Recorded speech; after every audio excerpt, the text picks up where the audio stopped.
안녕하세요. 계명대학교 생태조경학과 황예빈입니다. 저는 이번 학기에 김수봉 교수님의 도시환경 강의를 들으면서 이 나무는 왜 여기에 있어요? 라는 책을 읽게 되었는데요.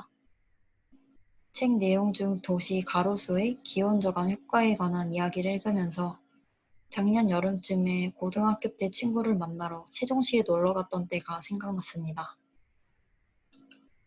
이 사진은 놀러 갔을 때 찍었던 사진인데요. 세종시의 공원의 길을 걸었을 땐 근처에 녹지와 가로수가 잘 형성되어 있었습니다. 작년에는 단순히 가로수로 인한 그늘이 많아서 시원하다고 생각했는데 이 책을 읽으면서 어떤 원리로 시원하게 느껴지고 가로수가 도시에 어떤 역할을 하고 얼마나 이로운지에 대해 더 자세히 알게 되었습니다. 그래서 제가 알게 된 것들을 여러분들에게도 알려주고 싶어서 이 주제로 발표를 하게 되었습니다. 목차는 도시 녹지의 기온 저감 효과, 도시 녹지의 기능, 도시 열섬 현상, 수목의 증상작용, 마지막으로 가로수의 기온 저감 효과에 대해 발표해 보겠습니다. 1999년 강원대 연구팀은 플라타너스와 단풍나무 한 그루의 8월 하루 동안 증상량이 시간당 5,100칼로리의 냉방 능력이 있는 15평짜리 에어컨 2대를 13시간 이상 가동한 것과 같다고 보고했는데요. 여러분들도 한 번쯤 여름에 땡볕을 피하기 위해서 길가에는 에어컨이 없지만 에어컨을 대신할 가로수 밑에서 걸어본 적이 있지 않은가요? 저도 작년 여름에 대구에서 살았었는데 그때 여름에 땡볕을 피하기 위해서 가로수길 밑에서만 걸어 다녔던 때가 생각납니다.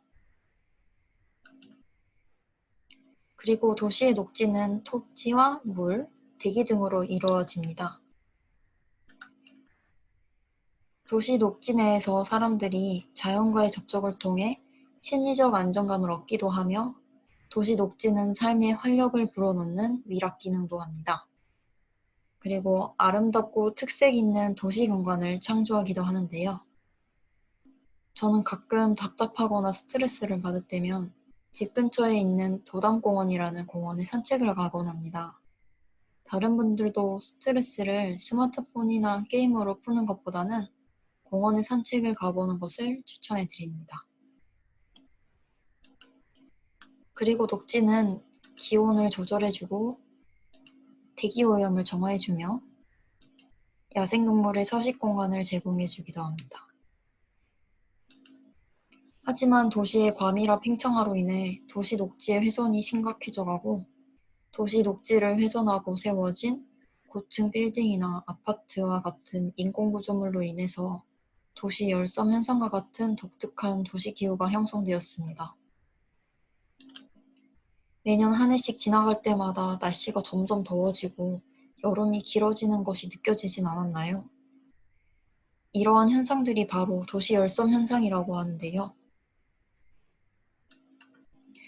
이러한 도시 열섬 현상을 완화하는 방법에는 두 가지가 있는데 첫 번째는 인공열 발생 억제이고 두 번째는 도시 내 녹지를 증가하는 방법이 있습니다. 특히 도시 내의 녹지에 의한 효과는 도시 기후의 완화 및 대기질 개선 기능이 있다고 합니다. 이 사진은 저희 집 아파트 앞에 있는 석가산이라는 곳입니다.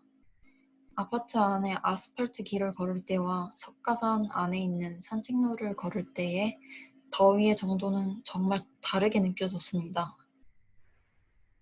산책로를 걸을 때는 그늘도 져 있고 조금 더 시원한 느낌이 들었는데 아스팔트 길을 걸을 때는 산책로와는 달리 햇볕이 강하고 조금 더 덥게 느껴졌던 것 같습니다.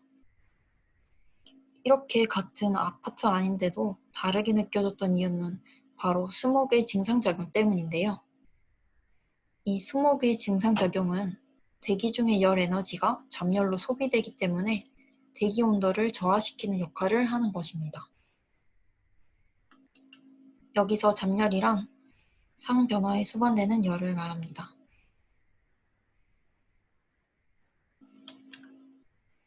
그리고 국토연구원, 농촌경제연구원 등 연구팀은 도시림의 그늘은 일평균 5도 정도의 평균 복사 온도를 낮추는 효과가 있다는 결과를 보고했습니다. 또 국립산림과학원은 2018년 7월에 서울시 종로구와 동대문구에 위치한 한줄 가로수, 하층습 가로수, 벽면수 가로수 거리에서 미세먼지 농도 감소와 기온 저감 효과를 측정했습니다. 그리고 이 결과를 보기 전에 앞에 있는 사진을 보면 한줄 가로수 사진은 계명대학교에 있는 메타세카이어 길인데요. 작년 여름에 이 메타세카이어 길을 걸으면서 시원했던 적이 있었습니다. 다른 길들은 뜨거운 땡볕과 높은 온도로 인해서 걷는 것이 좀 많이 힘들게 느껴졌었는데 이 메타세카이어 길은 이 메타세카이의 수고가 높고 빽빽하게 식재되어 있어서 그런지 그늘도 크게 져 있었고 다른 곳에 비해서는 현저히 낮은 온도를 체감했던 것 같습니다. 지금은 코로나로 인해 학교에 가지 못하지만 다른 분들도 나중에 코로나가 끝나고 이 메타세카이어 길을 걸어가면서 다른 곳과는 온도가 얼마나 차이 나는지 경험해보면 좋은 것 같습니다. 그리고 다음은 가로수 기온 저감 효과의 결과에 대한 동영상을 보겠습니다.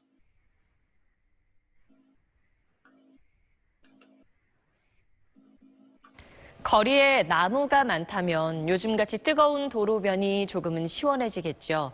실험을 해봤더니 가로수와 함께 낮은 화단을 만들면 효과가 더 좋았습니다. 장세만 기자가 전해드립니다.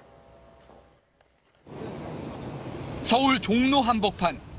그늘 한 자락 없이 땡볕이 내리쬐는 버스 정류장에 서서 얼굴 표면의 온도를 재봤습니다.